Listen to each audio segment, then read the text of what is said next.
창세기 17장 1절부터 14절 말씀 같이 한 목소리로 합독하겠습니다. 아브라함이 99세 때에 여호와께서 아브라함에게 나타나서 그에게 이르시되 나는 전능한 하나님이라. 너는 내 앞에서 행하여 완전하라. 내가 내 언약을 나와 너 사이에 두어 너를 크게 번성하게 하라 하시니 아브라함이 엎드렸더니 하나님이 또 그에게 말씀하여 이르시되 보라, 내 언약이 너와 함께 있으니 너는 여러 민족의 아버지가 될지라. 이제 후로는 내 이름을 아브라함이라 하지 아니하고 아브라함이라 하리니 이는 내가 너를 여러 민족의 아버지가 되게 함이니라. 내가 너로 심히 번성하게 하리니 내가 네게서 민족들이 나게 하며 왕들이 네게로부터 나오리라. 내가 내 언약을 나와 너 및 네 대대 후손 사이에 세워서 영원한 언약을 삼고 너와 내 후손의 하나님이 되리라. 내가 너와 내 후손에게 네가 거류하는 이 땅 곧 가나안 온 땅을 주어 영원한 기업이 되게 하고 나는 그들의 하나님이 되리라. 하나님이 또 아브라함에게 이르시되 그런즉 너는 내 언약을 지키고 내 후손도 대대로 지키라. 너희 중 남자는 다 할례를 받으라. 이것이 나와 너희와 너희 후손 사이에 지킬 내 언약이니라. 너희는 포피를 뵐 것이라. 이것이 나와 너희 사이에 언약의 표징이 되리라. 너희의 대대로 모든 남자는 집에서 난 자나 또는 너희 자손이 아니라 이방 사람에게서 돈으로 산 자를 막론하고 난 지 8일 만에 할례를 받을 것이라. 너희 집에서 난 자든지 너희 돈으로 산 자든지 할례를 받아야 하리니 이에 내 언약이 너희 살에 익서 영원한 언약이 되려니와 할례를 받지 아니한 남자 곧 그 포표를 베지 아니한 자는 백성 중에서 끊어지리니 그가 내 언약을 배반하였음이니라. 아멘. 오늘도 하나님 앞에서 하루를 시작하시는 여러분에게 우리 하나님 한량없으신 은혜가 함께 하시기를 간절히 축복합니다. 아멘. 비가 오는데도 이렇게 나오셔서 하나님께서 기뻐하실 줄 믿습니다. 아멘. 오늘은 창세기 17장 1절부터 14절 말씀 읽었는데요. 하나님께서 아브라함과 할례의 언약을 세우시는 내용이 나오는 것을 볼 수 있습니다. 우리가 보면 17절은요, 17장은 그 앞장과 무려 13년의 공백이 있습니다. 13년 동안 이스마엘이 태어난 사건 이후에 보면 이제 아브라함이 99세에 하나님께서 다시 아브라함과 언약을 세우시는 그런 내용입니다. 우리 1절 한번 읽어보겠습니다. 1절 읽겠습니다. 시작. 아브라함이 99세 때에 여호와께서 아브라함에게 나타나서 그에게 이르시되 나는 전능한 하나님이라. 너는 내 앞에서 행하여 완전하라. 아멘. 하나님께서 99세에 나타나셔서 아브라함에게 말씀하십니다. 나는 전능의 하나님이라. 먼저 하나님은 자신을 이렇게 소개하실 때 오늘 특별히 전능의 하나님이라 라고 이렇게 말씀하고 있습니다. 왜 그러셨을까요? 하나님께서 자신을 여러 모양으로 이렇게 소개하실 수도 있지만은 특별히 오늘 하나님께서 전능의 하나님이다 라고 이렇게 자신을 소개하고 계신 것을 볼 수 있습니다. 그 의도가 있으시겠죠, 그죠? 왜냐하면 바로 하나님께서 아브라함에게 이제 진짜로 자식을 주실 것에 대해서 말씀을 하고 있기 때문입니다. 17장, 18장 연결해서 하나님께서 아브라함에게 이제 자식을 주셔서 100세에 자식을 얻지 않습니까? 근데 인간적으로 보면은 불가능한 그런 나이가 돼버렸죠. 왜냐하면 아브라함은 그렇다 치더라도 뒤에 보면은 이 아브라함의 아내 사라가 자신은 이제 경수가 끊어져서 이것은 아이를 낳을 수 없는 상태라고 고백을 하지 않습니까? 그런 불가능한 것에서 가능을 하게 하려면 하나님은 어떤 분이셔야 될까요? 전능하신 하나님이셔야 되는 거죠. 하나님은 전능하시다는 것을 우리에게 늘 깨닫게 하시는 것을 볼 수 있습니다. 하나님은 우리의 삶 가운데 전능하심으로 역사하신다는 것을 성경은 가득가득 채우고 있습니다. 그래서 성경은 또 한편으로 보면 기적의 책이라, 하나님은 전능의 하나님을 드러낸 책이다라고도 말을 할 수 있습니다. 그래서 여러분, 우리는 하나님의 그 전능하심을 힘입고 의지하고 살아갈 때 우리가 그 하나님의 전능하심의 그 권능을 힘입어서 이 땅에서 승리하는 삶을 살 수 있는 것 아니겠습니까? 만약에 하나님이 전능하시지 않다면 우리가 하나님을 믿어야 될까요? 우리는 그런 의문을 가질 수밖에 없는 거죠. 그죠? 우리 하나님은 전능의 하나님이시기 때문에 우리가 믿기에 충분하신 분이라는 것입니다. 그 전능의 하나님께서 아브라함에게 요구하십니다. 무엇을 요구하시죠? 너는 내 앞에서 행하여 완전하라 라고 말씀합니다. 하나님께서 아브라함이 하나님 앞에서 행하여 그 삶이 완전하라라고 이렇게 말씀하고 있다는 것입니다. 여러분, 좀 아브라함이 들을 때 좀 부담스러웠을 수도 있겠습니다. 하나님께서 내 앞에서 행하여 완전하라 하셨으니, 그러나 하나님께서는 우리에게 그리스도의 장성한 분량까지 자라라 말씀하셨습니다. 오늘 이 말씀에 좀 신약적인 그런 말씀이라고 바꿔서 말씀하신 것이라고 볼 수 있는 것이죠. 그러니 여러분, 이 말씀은 동일하게 저와 여러분에게 하나님께서 기대하시는 거라는 것을 알 수 있습니다. 우리도 하나님 앞에서 행하여 완전한 자가 되어야 될 줄 믿습니다. 그래서 하나님 앞에서 인정받고 하나님께서 그러한 모습을 보실 때 하나님께서는 복에 복을 더하여 주시는 은혜를 허락해 주시는 것이죠. 여러분, 완전하게 되려고 그리스도의 장성한 분량까지 자라려고 애를 쓰셔서 정말 하나님께 인정받는, 칭찬받는 그런 삶을 살 수 있게 되기를 간절히 축복합니다. 오늘 하나님께서 아브라함에게 특별히 무엇을 행하라고 말씀하시냐면 하나님께서 언약을 세우십니다. 그러시면서 그것을 지켜 행하라고 말씀합니다. 우리 2절부터 한번 읽어보겠습니다. 읽겠습니다. 시작. 내가 내 언약을 나와 너 사이에 두어 너를 크게 번성하게 하리라 하시니 아브라함이 엎드렸더니 하나님이 또 그에게 말씀하여 이르시되 보라 내 언약이 너와 함께 있으니 너는 여러 민족의 아버지가 될지라. 이제후로는 내 이름을 아브라함이라 하지 아니하고 아브라함이라 하리니 이는 내가 너를 여러 민족의 아버지가 되게 함이니라. 아멘. 여러분 보세요. 하나님께서 아브라함에게 다시 한번 번성케 해주실 것을, 그 자손이 번성하게 될 것을 이렇게 축복해 주시고 계시는 것을 볼 수 있습니다. 여러분, 번성케 되는 것은 하나님의 복입니다.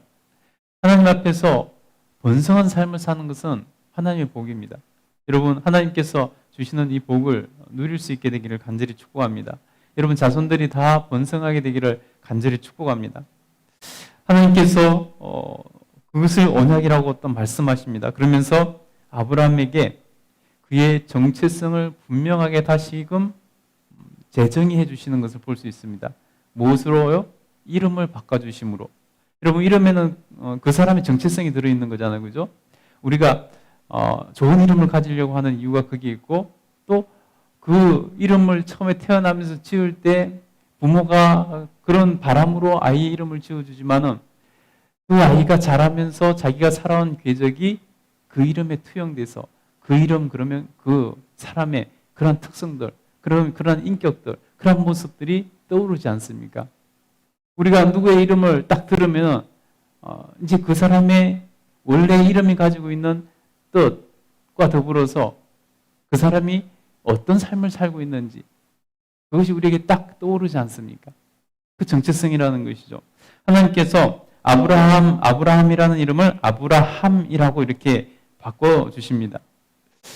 한 글자밖에 안 늘어나고 조금밖에 안 바뀐 것 같은 느낌이 들지만은 사실은 굉장한 이 의미가 다릅니다.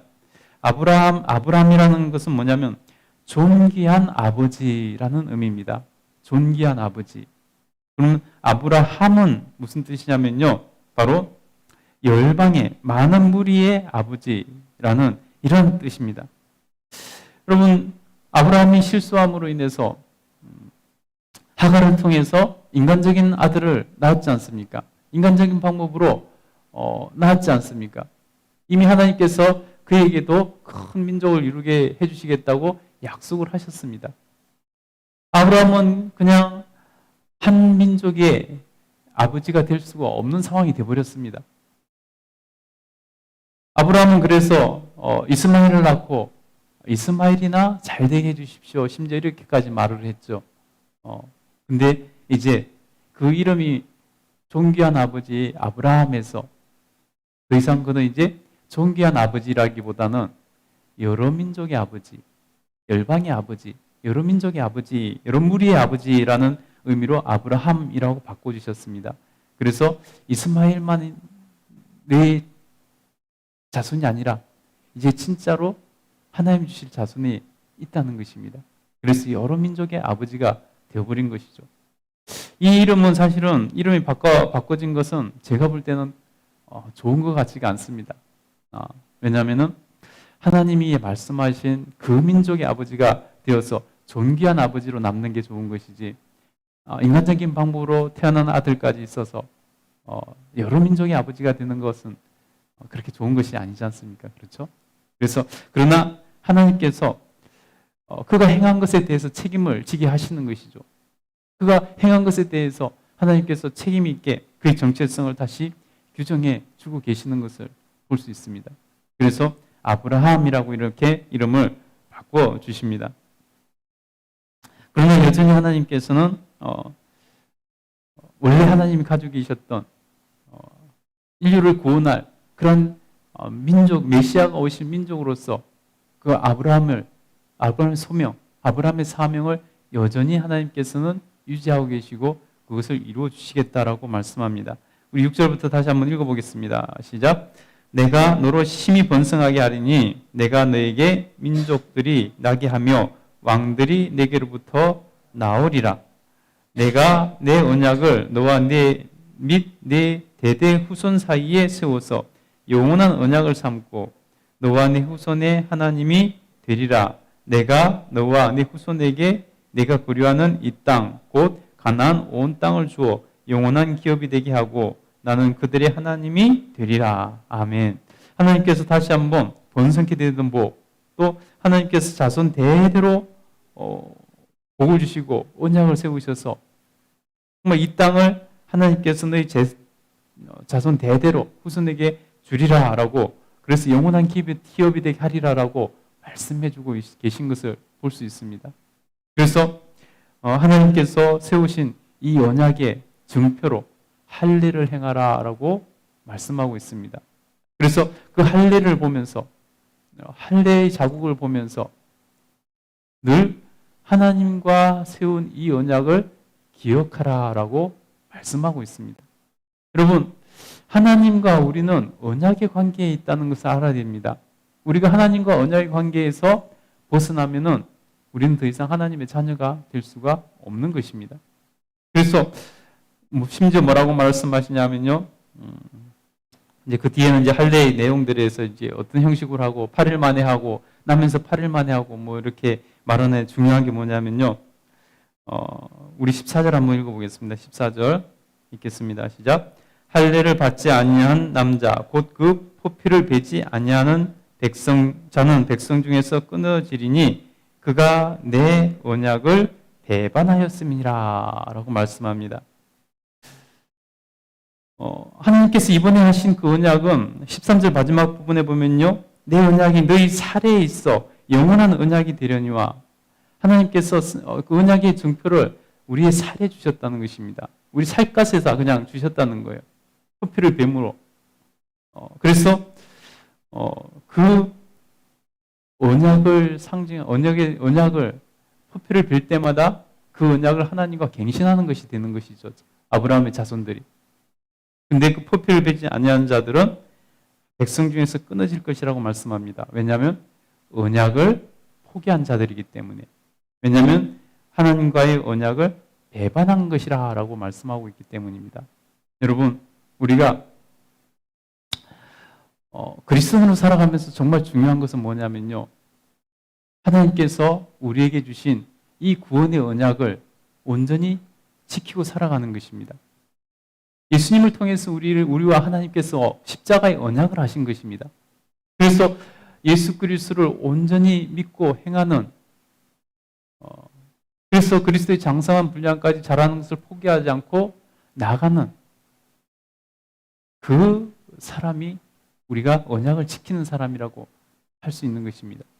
여러분, 우리 주님은 우리에게 마음의 언약을 하셨다라고 말씀합니다.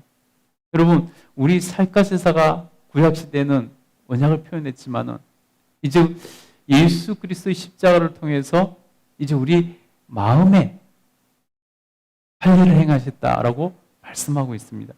그래서 우리 마음에서 십자가가 떠나면은, 우리는 하나님을 배반한 것이 되는 것이고, 언약을 포기한 것이 되는 것이고, 더 이상 하나님의 백성이 될 수 없는 것이고, 하나님의 자녀가 되지 못한다는 것을 꼭 기억하시기 바랍니다. 그래서 하나님 앞에서 정말로 우리가 십자가를 붙들고 살아가며 십자가의 도를 따르는 삶을 살아야 되는 것입니다. 1절에서 다시 1절로 돌아와 보면요, 뭐라고 말씀하셨습니까? 너는 내 앞에서 행하여 완전하라 라고 말씀하셨지 않습니까? 우리가 어떻게 하나님 앞에서 완전할 수 있는가? 어떻게 그리스도의 분량, 장성한 분량까지 자라는 것인가? 바로 십자가의 도로 행하는 것입니다. 예수님의 가르침으로 살아가는 것입니다.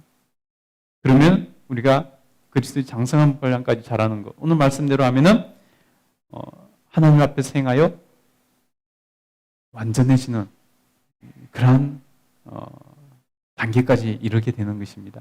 여러분, 오늘 저와 여러분이 하나님 앞에서 정말로 행하여 완전하여 그리스도의 장성한 분량까지 자라는 그런 복을 누릴 수 있게 되기를 간절히 축복합니다. 그때 우리 하나님께서는 아브라함에게 복을 주셨던 것처럼 아브라함에 속한 우리가 동일하게 아브라함을 복을 얻는다라고 말씀하셨으니 하나님께서 주신 그 놀라운 복이 저와 여러분의 가정에 충만히 임재하시기를 간절히 축복합니다. 기도하겠습니다.